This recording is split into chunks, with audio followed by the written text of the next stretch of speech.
আজ বৃহস্পতিবার আর এখন সকাল 7:30 বাজে। এত ঠান্ডা লাগছে। ঘরের সমস্ত কাজ সেরে স্নান করে নিয়েছি। ঠাকুর ঘরে কিছুটা কাজ গুছিয়ে রেখে এখন এসেছি ঠাকুরের জন্য পায়েস বানাতে। আজকে পাটালি গুড় দিয়ে পায়েস বানিয়ে দেব মা লক্ষ্মীকে। যদিও আমি বানিয়ে দেওয়ার কেউ না, মা লক্ষ্মীর ইচ্ছে হয়েছে তাই আমি পায়েসটা বানাতে পারছি। গ্যাসটা খুব ভালো করে সার্ফ দিয়ে মুছে টুচে পরিষ্কার করে নিয়েছি আর তারপরেই পায়েসটা বসালাম স্নান টান করে এসে।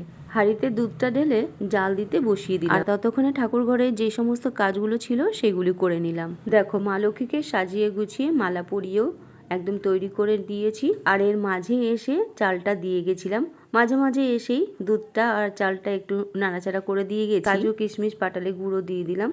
পায়েসটা হয়ে গেছে। এখন মা লক্ষ্মীর জন্য বাটিতে সুন্দর করে সাজিয়ে দিয়ে দিচ্ছি। পায়েসটা বানানোর ফাঁকে ফাঁকে ঠাকুর ঘরে যে সমস্ত কাজগুলো বাকি ছিল সমস্ত কাজ করে নিয়ে আর এই বছরের প্রথম জয়নগরের মোয়া ভোগে দিলাম।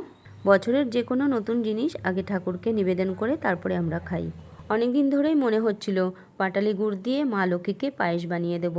আজকে সেই মনের ইচ্ছেটা পূরণ হলো। আসলে মা লক্ষ্মীর কৃপা না হলে কোনো কিছুই করা সম্ভব নয়। নিজের হাতে বানানো জিনিস দিয়ে মা লক্ষ্মীকে নিবেদন করতে পারলে মনটা ভীষণ খুশি লাগে। জানো তো, এতে না আলাদাই একটা শান্তি পাওয়া যায়।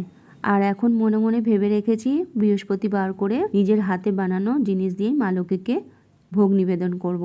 এই তো সমস্ত কিছু গুছিয়ে নেওয়া হয়ে গেছে। এখন মা লক্ষ্মীর ঘট পেতে দিলাম, আরতি করে নিচ্ছি।